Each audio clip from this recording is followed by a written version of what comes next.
Welcome back to the PlayBig podcast, where we're having conversations with people that are playing big in business, in life, and in finances. And today we have a very unique opportunity of sitting down with Bill Bonta. Thank you very much for coming into the studio. My first question is, who is Bill Bonta? Well, thank you, Jason. It's a pleasure. It's fun how the dots have connected and brought us here. I appreciate you having us here today. So who is Bill Bonta? Well, that's a good question. He dates back to the early 70s and being born in the state of Idaho. Great parents, come from a broken home later on in life. Watched a single mother work her rear end off and provided. We never went without. But as we moved into a different community, it was interesting how my story connects to people. And around the age of 12, we moved into a community, went to a new school, and this short little kid named Joe introduced himself to me. And little did I know that Joe's family was wealthy, and they were big potato farmers from Idaho and big cattle ranchers. And so I spent my life with rich dad, poor dad, nonetheless.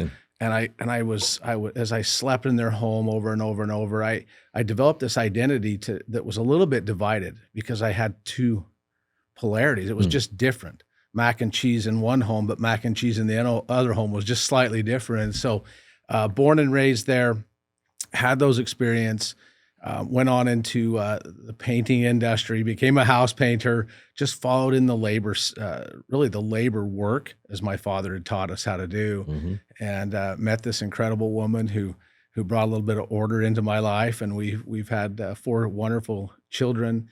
And our 5th grandchild will be born in July. And along the way, just having some incredible experiences, again, just to create an identity. And I think God does this incredible thing to help us mold ourselves if we'll be able to pay attention to it. But spent a long time with a massive desire to serve people. And I couldn't distinguish what that meant for a long time, but I could feel it. And finally, in my 40s, early 40s, I made that jump.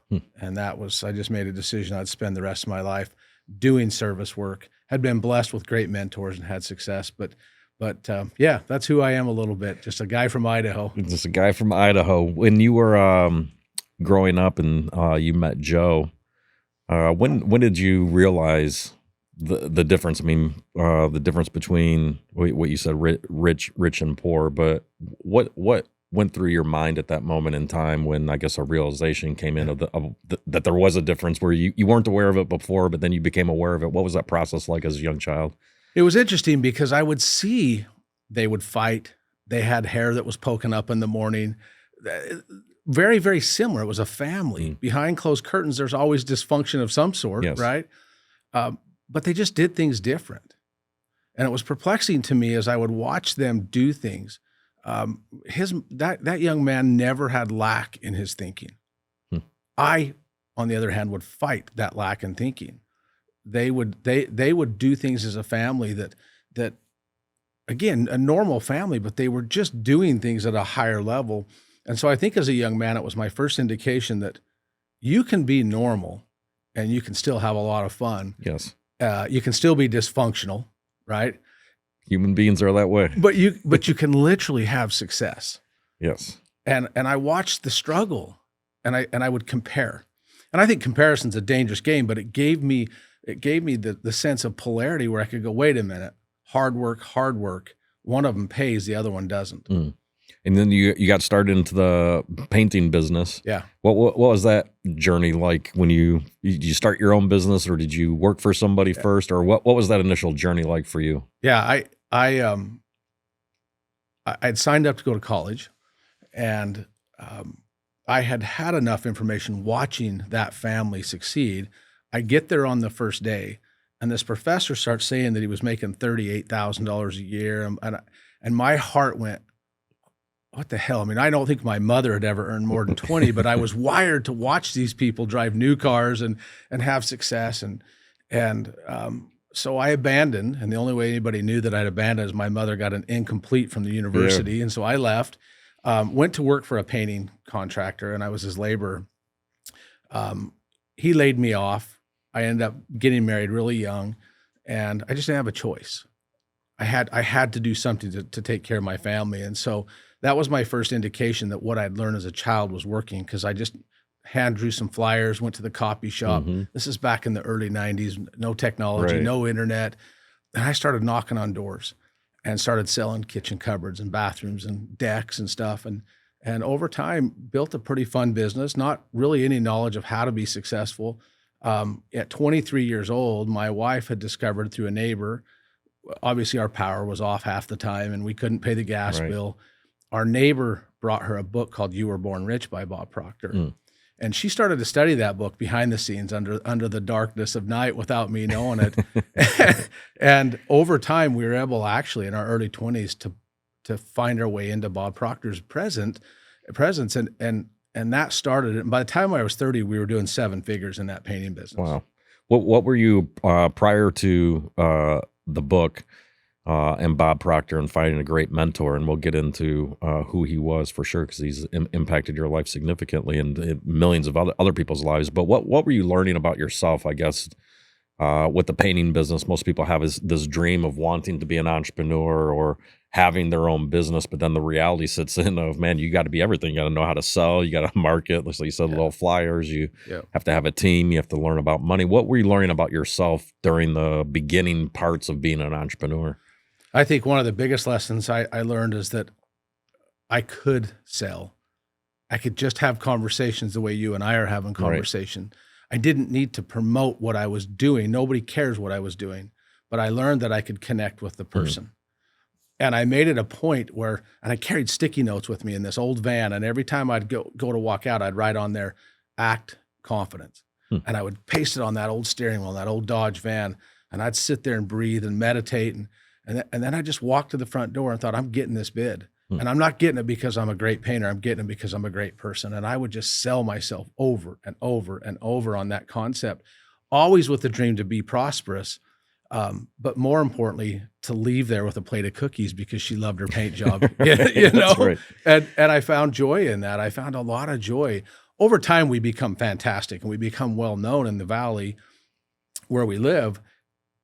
But I learned that I wasn't a painter. I was a business owner providing a service. Interesting. And when did you come up with that distinction? Because I think that's a valuable point. And some people are like, oh, it's always just the product, but sometimes products can come and go. Yeah. When did you realize that distinction? That's a big distinction to make. Well, a few years earlier, I was at an event that Bob Proctor was doing down in Phoenix, and I went into this room, and there was 35 people, and they were all millionaires. I have no idea how the heck we got in there because we were in our 20s. We couldn't even pay the bills. Somehow we're in this room, I scrounge up the money to go to this thing. And at the break, he said, let me talk to you. And he pulled me aside. And he said, you're not comfortable being in this room, are you?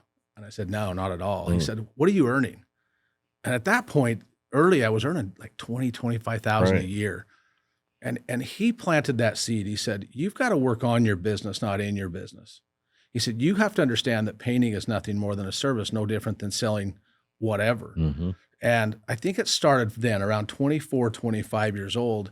And then as I started to realize I'm not that great at being the laborer, I'm really good at connecting the dots with people, and started to surround myself. And then years later, maybe 4 or 5 years later, he said, now you need an assistant. You need somebody because you suck at money. You need to have somebody else balancing that checkbook. Right.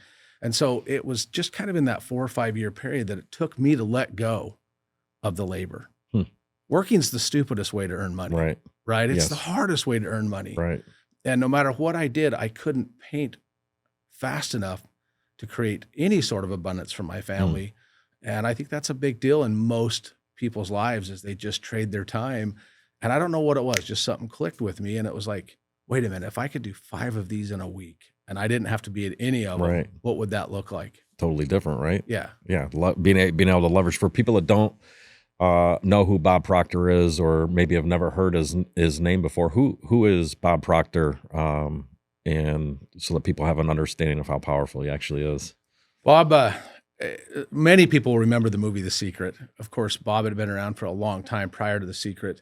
But The Secret's kind of what put him in what we now know as the social market of human development. Bob was a man from Toronto, was a fireman, and fell in love with Earl Nightingale. And a lot of people know the old Earl Nightingale story. And it just built him way up through the industry. But he tells a story.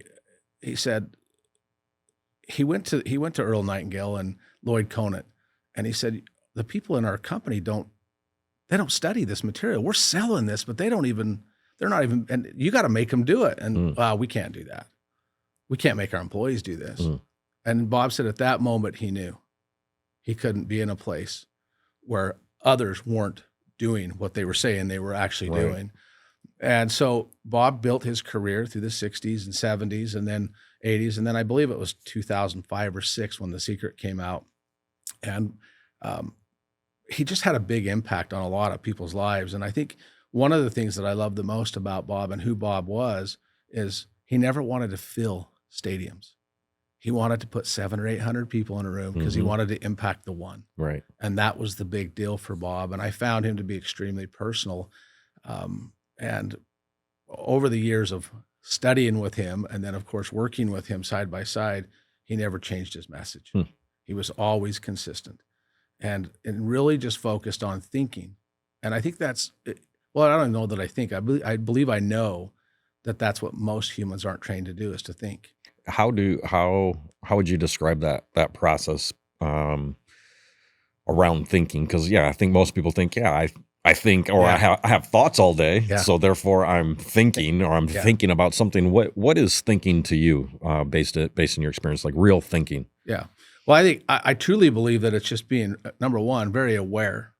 And when somebody can ask you a question, I mean, you're doing it with me right now. I can't sit here and go, well, let me think about it. Right. Because if I'm thinking about it, I'm not going to be able to answer you, you know? And he would drill that into us. If I ask you a question and you don't know the answer, you're not thinking because you'll know it now. Wow. And I really believe that process of thinking comes by giving ourselves permission. Instead of, I mean, our whole lives we've been taught, right, to just, everything's slow and pause. And no, I mean, if we're created in an image and if we're built by essence of who we are spiritually, we don't have to be more. We already are more. I think it's Jesse Itzler that says more isn't better, better is better. We just got to be better at giving ourselves permission of just responding rather than reacting.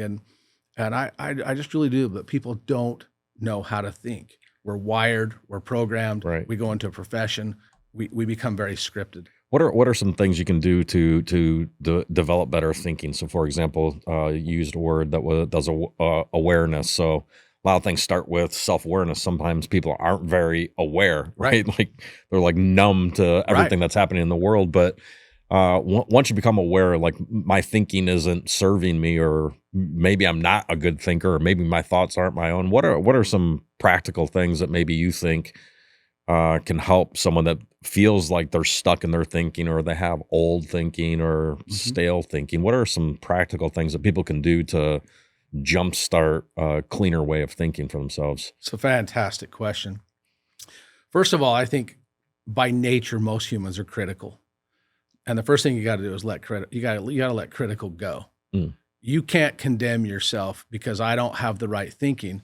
Who cares, right? I mean, all of us have learned how to walk, talk, drive cars, all these things. We've learned things. So if you haven't learned to think, you can learn to think, and it's the same process. But I think some of the things that I believe are key is study. You got to be I see you promote books, right? And all the time. It's key, right? You know, the old adage, leaders and or readers and all that stuff. Well, that's great. That sounds great. But what are you really reading to understand about you? Right. The essence of self-development is developing self, right? Not volume, not bookshelves. Hell, if somebody just took one book and studied it every page, every day for 6 years, one book, it would change their life. Repetition is the mother of learning. So I'm completely convinced that developing self is key because we're honest with ourselves. And you've experienced it when you're reading a book and it's like looking around like, where's the cameras? How does this guy know? How does this guy know written me? Specifically for me. Yeah. I mean, I look at why I'm sitting here, clear across the country from Idaho to Atlanta. Proximity is key. You got to be around people that are winning. You got to be around people that challenge you to think.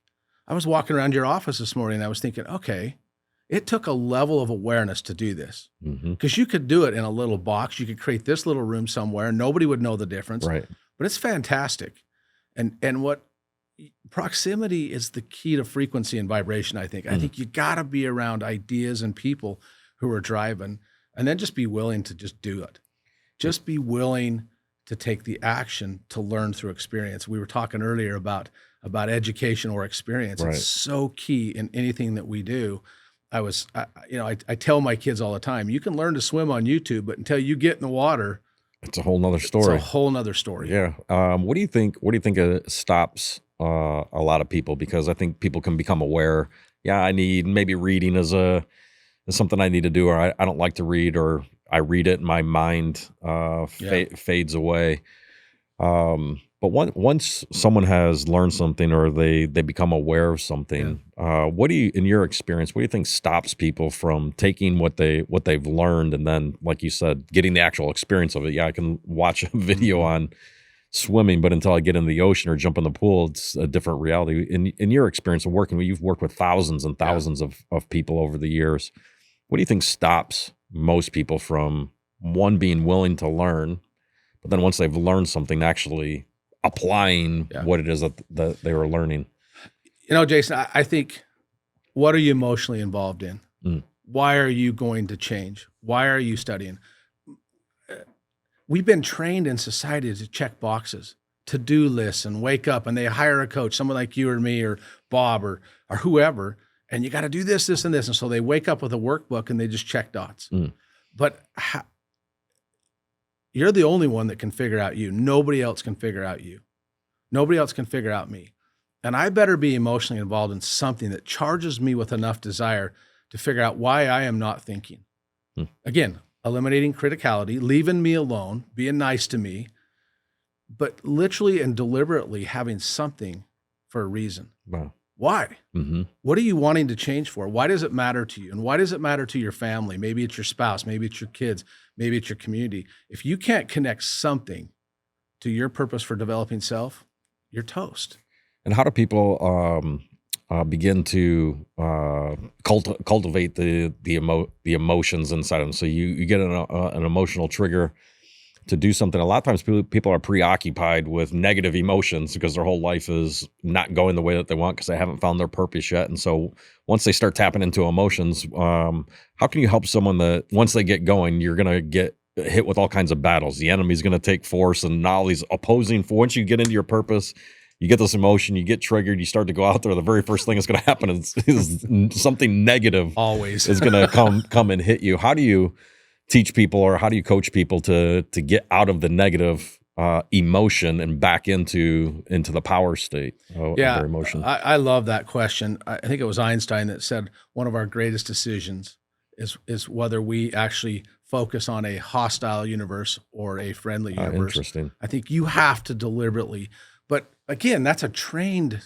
tool. I mean, the normal reaction is to go down fast. I mean, how long does it take to build this building? A year? Yeah, just about, yes. You could burn it down in 30 minutes. Right? Correct. And I know that's harsh, but the reality is that it's easier to see the flame and run towards the flame because we're wired. Everything in society is telling us, the enemy, as you called that process, we are wired to see the worst. But if you, on purpose, are determined, because of this reason, I've got to be better because I have something inside of me, and you study to understand that part of you, and you focus on the friendly side, right? We call it right side, left side. Which one are you going to focus on? Right. But if you train yourself, no different than going to learn a new language. I mean, you travel all over the world. You're accustomed to hearing different languages. Well, if you learn on this just like you do a language, you will have better discipline to be able to capture that in the moment. And we're going to fail, right? I mean, I have things all the time happen that I'm escalated, but it was James Allen that said that calmness of mind was a beautiful jewel of wisdom. Like, calmness creates speed. Interesting. Say again. Calmness creates speed. Yeah. Bob used to say all the time that the universe loves speeds. Well, if we're reactive all the time instead of responsive, response comes in complete calmness.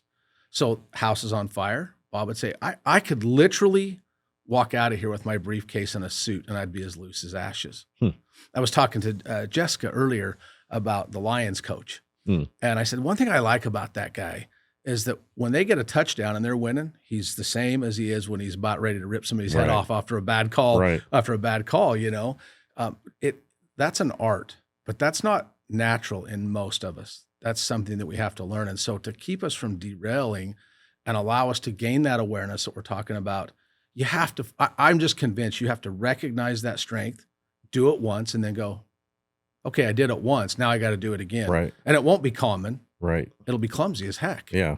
And how do you keep building up an identity about yourself? Because people get trapped, in their identity. I'm not that person, or I'm not successful, or Yeah. I am, as you say, like your eyes are on the flame as opposed to the glory over here. How do you, once you start moving through this process, also start to change your identity that I am not this person, but I am this person over here? Again, it's incredible. Identity-based behaviors are what control that movement, right? Mhm. And to me, there's enough people around that are winning. You've got a picture on your wall behind you of great men that I could model a percentage off of every one of those men, including you, of the qualities that are great. And I could create that as part of my identity. That's not stealing. Right. That's just adding to what I'm already created to be. Mm. Right? Again, more isn't better, better is better. And I think too many times what we do as humans is we assume, well, you're a house painter, or you're a doctor, Right. or you're a coach. No, you're Jason Tyne. Right. Right? Whether you had a doctorate degree or whether you were a house painter, you're still Jason Tyne. That has nothing to do with what you do. And so I like to look at people. That's why proximity and being around people Right. is so important, because I like to look at these qualities and these small impactful things that each one of us bring. Right. Man, I do that. I recognize I do that. That's really similar to how I think. That's how I met you. Mhm. You said some things that made sense to me, because truth is always truth. Mhm. And here we are, thousands of miles from where I met you. Right.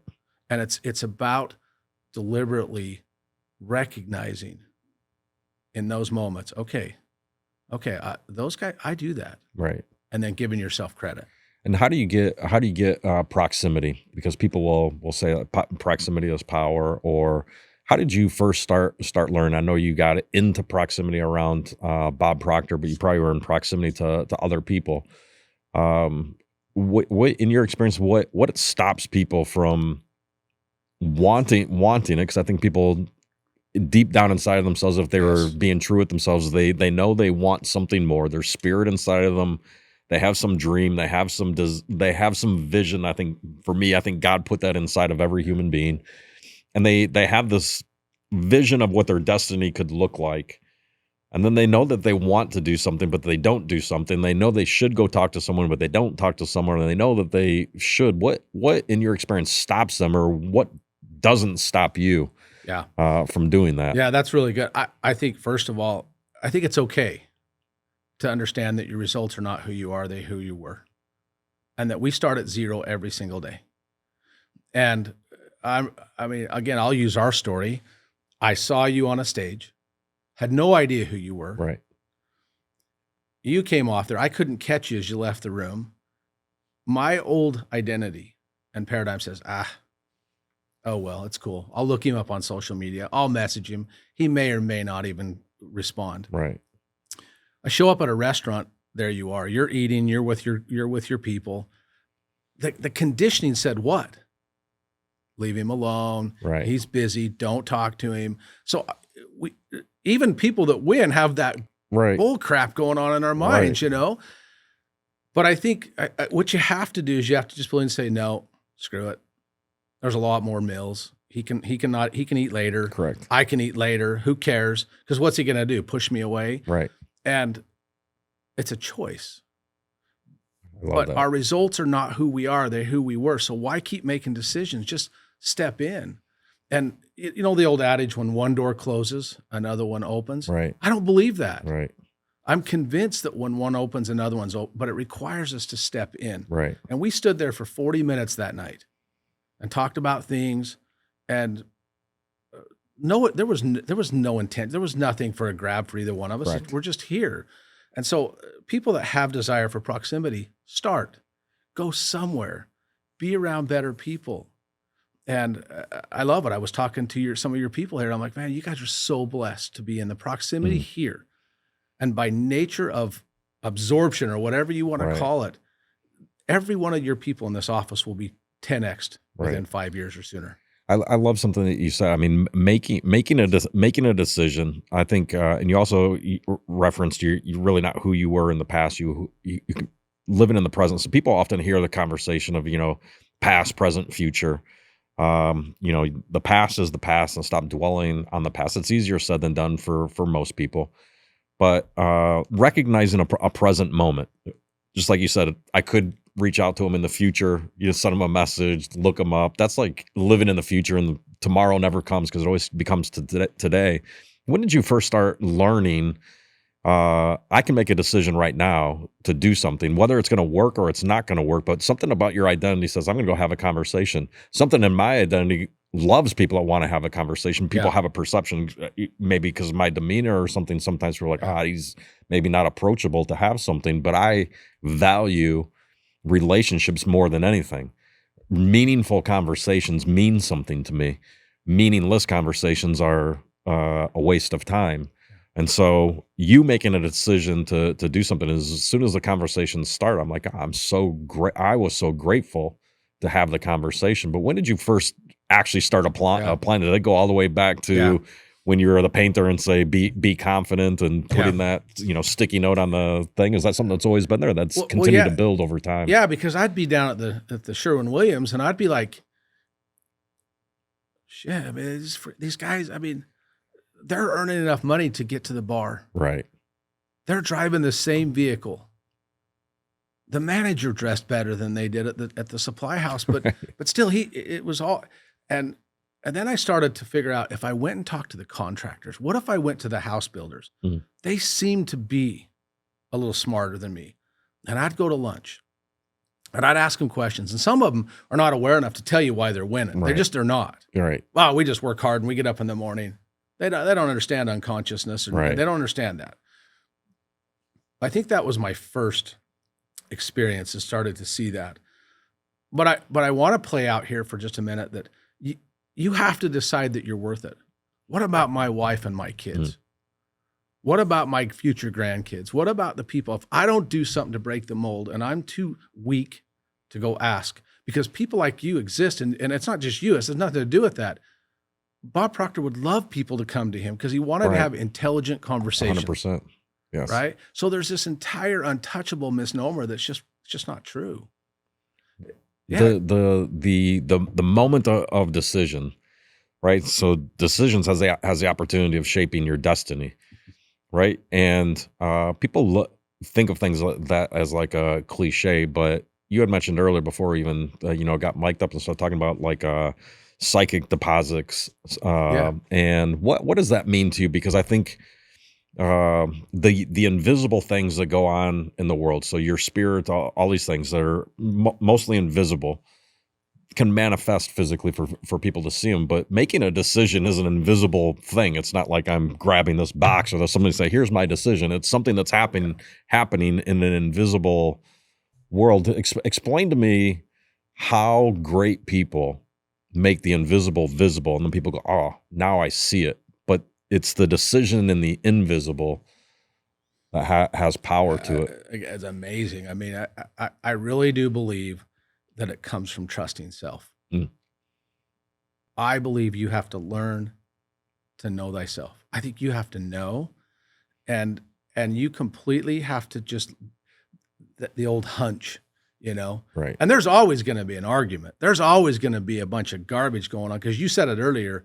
That, I mean, it's coming after you. Yes. It did it to me that night. Leave him alone. Don't go talk to him. Right. Don't reach out to Bob Proctor when I was on my back in North Dakota at one of the worst places of my life. And I'd been mentored for him and had fallen apart again. And I just believe you have to get to that spot where you honor yourself enough, and you've got to want something big enough. And it's never about the money. It's really not. It's about your character and your own integrity. Right. Right. Because who's listening to you all the time? You. Right. Right.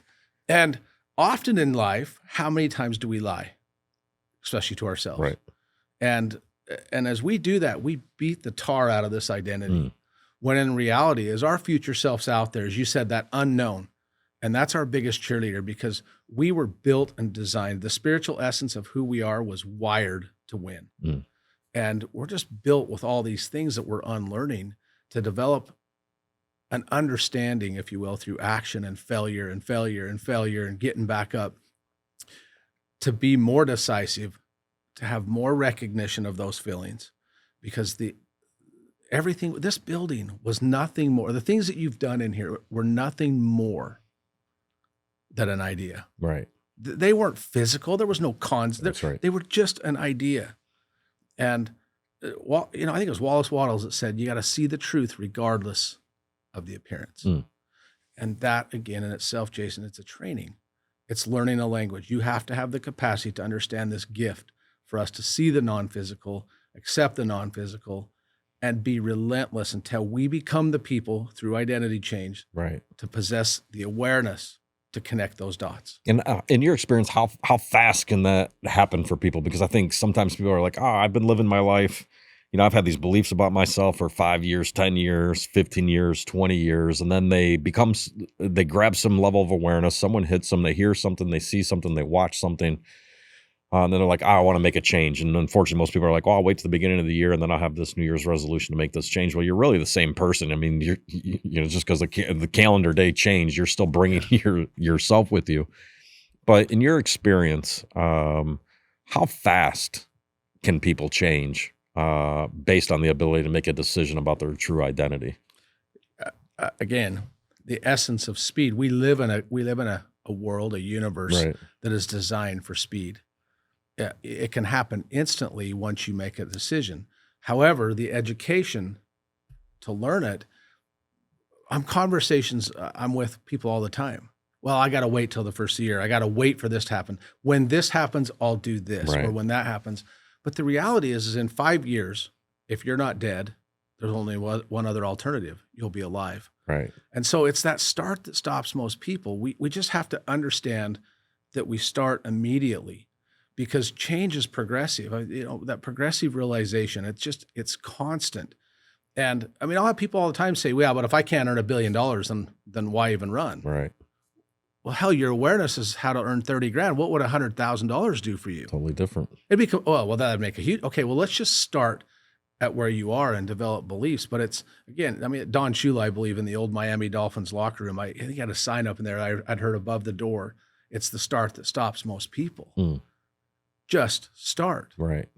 Don't wait. Right. Pick up the book right now and read a chapter 10 times and highlight it and ask yourself, am I that person or am I not that person? Mm. And as you start studying, you start getting around people, listen to podcasts, do things and ask yourself questions. And I'll say it again. When you discover you're not, stop being critical, right? Right. Drop me in the middle of some country somewhere that I don't know how to speak that language. It's going to be tough. Right. But I do believe if I had to survive, I would learn the language. Right.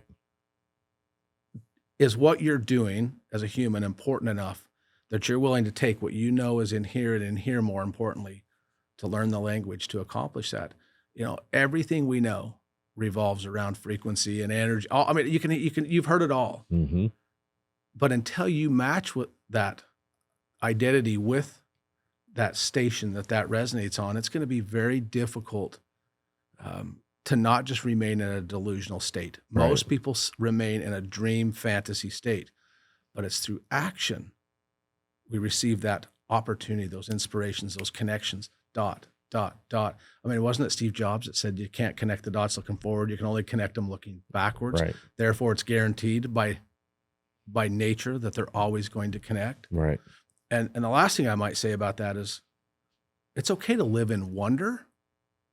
I wonder why I met Jason Tyne in Salt Lake City. Mm-hmm. Interesting. I just turned the rest over. Right. It's none of my business. Right. Right? It's none of my business. Why do I have to know better than God and universe? Right. I never will. Yeah, it's just trusting it and doing something with what you know. Yeah. And figuring the rest out as it goes along. When you because you also help coach and mentor a lot of people. Um, Sometimes people are stuck. You're getting them unstuck. Sometimes they're just getting going. And they help build momentum. What do you tell people that have had some level of success for themselves? By most standards, they're successful. Whatever people are gauging success by, but for some reason, oftentimes people that get themselves out of inertia, and basically they're not moving, and then they get into momentum, and then like all these great things start happening in their life. And they're like, oh yes, everything I've been taught, everything I'm putting together is starting to work. That also becomes a dangerous moment in time, in my experience, because once you get massive momentum, you hit this level of a breakthrough moment for yourself. Like, holy crap, yes, I am manifesting things that I'm manifesting, and things are going great. There's two opportunities. One opportunity is to have this massive breakout where you really hit the accelerator, and what you thought was good is no longer good, that there's another level called greatness and beyond. But sometimes most people in my experience, sometimes they get stuck there in momentum and they don't break out. They actually go backwards and they break down. What would you tell someone that is starting to hit strides? Things are starting to go for them. 2024 is starting off as a great opportunity for them. What are some things you can help people be aware of as guardrails as you start to create momentum and as the universe is conspiring to win for you? Yeah. What are some things to be more aware of that they weren't aware of, to make sure they can hit a breakout and not go backwards and go through breakdown moments? Yeah. One thing I appreciate people that are winning, that are humble, is they're always consistent in that area. Mm. You rarely see that yo-yo Right. stuff. They're Yeah. pretty consistent. And as I've looked into this to try to attempt for myself to understand what is it about him or her that even in hell on earth, they still figure out how to continue to bump forward. And I think just that whole concept of what got you here is not going to get you here. Right. And that journey between here and here, it's no different. I watched many mentors that still wake up every day. If they've got $1 billion in their account, or if they're broke, they wake up every day and they do the same thing. They do self-care. I start the day winning. I do things for me that keep me consistent, and they're never different. I mean, you couldn't get a hold of Bob at 5 in the morning if you wanted to, Right. because he was behind his desk working on himself, and that was sacred to him. Mm-hmm. And it didn't matter how well the cash flow was or how sucky it was. Bob was taking care of Bob first. And I believe that's true, because what happens when it gets good, most people let off the gas. And I've experienced that, where all of a sudden, remember, our results are not who we are, they're who we were. So back here, we're working on ourselves, we're studying, we're working coaches, mentors, we're hanging around great people. And then we forget what got us here. The old saying that our paradigms control 96 to 98% of all of our results is a fact. And we are wired. Just because you get better does not mean that your conditioning of the past is gone. It's still there. Right. And so it will respond because it's wired into us. I mean, you could go into neurological work and all that stuff and prove some of that stuff, but you got to be aware that I can slide just as fast as I can grow. And it's just one thing I've recognized with great people is that they're consistent on themselves. They come first. Right. I take care of me first to keep my mindset. And look, I've worked with guys that are billionaires, and I've worked with guys that can't even pay. And one thing that's very common is they're all humans. They all have relationships that are messed up. They all have health that's messed up. Everybody's the same. And so just because there's a status there doesn't mean that it's different. In fact, sometimes on top, as you said, it's more dangerous, because they lose their identity. And I was in ending what you're asking me here, you got to know who you are here so that you remember that you're the same person there. You might be more aware. You might have a little better skill set. You might have an incredibly more influence, but that does not change who you really are. And you said something earlier in the office, what's your purpose? And if you can identify with your purpose, that'll never change how big, doesn't matter how big your bank account is, because the psychic reward is what brings joy in our life. Yeah. And I think most people struggle with identifying their real purpose.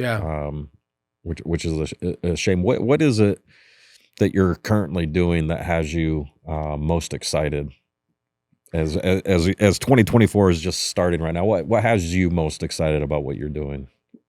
I mean, literally for me, it's breaking out and enhancing my own identity, and knowing that my purpose is to serve, create abundance for others, have a dang lot of fun myself, and create abundance for my family. In the coaching world, there's a lot of good stuff out there, but I'm really hungry to make it simple, Hmm. to make it basic for even the guy that is just starting, to make it more simple, less complicated, less overwhelming. What I love is that there are normal people with seeds of greatness that are just oozing out of Hmm. them.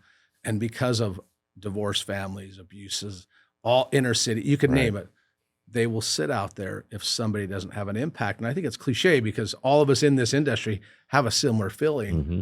But I'm convinced, and the part that I'm so really more, I hate using the word excited sometimes, but I'm motivated, is that less is more. That there's a way to do things in an impactful way with less big Right. and more impact. Yes, I love that. It's a law of nature, actually. I mean, it's called the law, I think, of ephemeralization, if I Yeah. remember the Yeah. the Yep. word right. But it's yes, nature is very good at doing more with less. With less. And you said something important where less complicated. I think that like a law of nature is something simple becomes complex, and then the complex thing becomes simple. So it's like a tree. Tree starts with a seed. The seed is a very simple Yeah. structure. It's this tiny little thing. You put it into dirt, and it grows into this complex structure called a tree. Right? It's got a root system, and it's got the leaves and everything. But the tree produces another simple seed, and it always goes back to simple. So it goes. The law of nature is always simple, complex, simple. Simple. Yep. But human beings, in my experience, especially if you start building businesses or you start doing something, it goes from simple, and when it gets complex, human beings have a tendency to take the complex structure and make it complicated Mhm. so they can look more Yeah. smart. They're like, oh, you couldn't figure it out because now it's so complicated. But that's not complication then leads to failure. Yeah. But what you're saying is, I love what you're saying because you're saying once things get complex and Yeah. society gets more complex and technology gets more complex and Yeah. the ability for people like you and I to take something that's complex and turn it back to simple Yeah. so that anybody could have access to it and get awareness to it, I think is a powerful, extremely powerful position that you just said that you want to take. Well, you had mentioned to me, and maybe I'll spin it just here for a second and reverse some questions on you. You know, you talked about even financial simplicity, and that's what inspired me was the simplicity. Bob used to say, "Order is heaven's first law," and I would wander around Hmm. going, "What the heck is he talking about? We live on earth, not in heaven. What does he mean?" But order, Right. and when there's order, when chaos has subsided, you have thinking ability. You were gifted to be created in an image that's beyond anything that we can fully understand. And so for you, I think one of the things that I'd love to hear from you too, and I think it's important, you seem like a simple guy. Hmm. Why is it important for you? I think it's when you said chaos and order. When I was first struggling with my identity of what did I spiritually believe, because I grew up Roman Catholic, and then I went around in the world, and then I got introduced to all these other teachings like Buddhism and Taoism. Like, oh man, I was so messed up. My early 20s, I'm like, I don't even know what I think anymore. But I was reading a Tao, I think it was a Taoism thing that said muddy water is nothing more than just dirt in water. But if you took it and just let it sit, it would naturally Yeah. take itself apart. And I think for me, I always didn't was dissatisfied with people that tried to pretend like they were smarter than they were by making something complicated. Yeah. And for me, I always knew that that wasn't true. Like complication is a word for a reason because it's complicated, and everything about our life shouldn't be complicated. Yeah. It should be simple. Yeah. And I love the idea, and I always admired people that had the ability to communicate a very complex thing in a very simple way. Mhm. And I think that for the average person to create awareness in somebody's to hit them in a way, whether visually, auditory, or kinesthetically, Yeah. in a way that exposes them to simple, practical strategies. Yes. Because simple, practical strategies gets the job done. And if you're exposed to a simple, practical strategy, then I know the thing that's going to get you over the edge is you. Yeah. Right. So, for example, if I were to ask anyone in the world, what are two things you need to do to get physically fit? There's only two things you need to do. And anyone around the world could say, I need to eat right and exercise. That's it. Everybody knows that. Yep. 100% of the population knows if I want to get physically fit, there's only two things I need to do: eat right and exercise every day. That's it. But there's millions of books written about how to eat right. There's millions of books written about how to exercise. There's so many different complicated strategies of what to do, other than if all I did every day was just eat better and exercise. And I did it every single day. There's this magical thing, I think Einstein called the eighth law of the universe, which is compounding. Right? I knew if I could find a simple, practical strategy and I did it every single day, then over time, the momentum would get in my favor. And for me, it was, I like the simplicity of that. I like simple things. I always had this phrase of ride the wave of life and always play big, because I always loved being at an ocean. And I love I came up with a phrase of ride the wave of life, because for me, sitting at an ocean and you see waves, or you see surfers that are out in the ocean, they're all, sitting on their surfboards. Let's say there's 10 surfers out in the ocean and a wave comes, and does every single surfer decide to ride the same wave? No. And so I loved that imagery of, man, maybe there's 3 surfers that turn their boards and they take that wave in, and whether they make it all the way to the end or not, or they crash and burn, the other 7 are just sitting there having a conversation, and then the next wave comes. And so that became a simple metaphor for me, that in life, there's always another opportunity. There's always another wave. There's always something else. And just because I choose to ride this next one doesn't mean I have to convince everybody else to. Just because they are doesn't mean I have to. It's which one was right for me. And if I make it all the way to the beach and I, get it, guess what I'm going to do? I'm still going to grab my board and swim back out to have another opportunity of doing something. And so the imagery of the ocean, which, I think God miraculously just, is a great metaphor for me, that there's always another opportunity. Same thing. I grew up playing sports, and I love sports, and I love being competitive. Now we're in the NFL playoffs, and it's either you win or you go home. And that's the way sports is, right? You either win or you lose.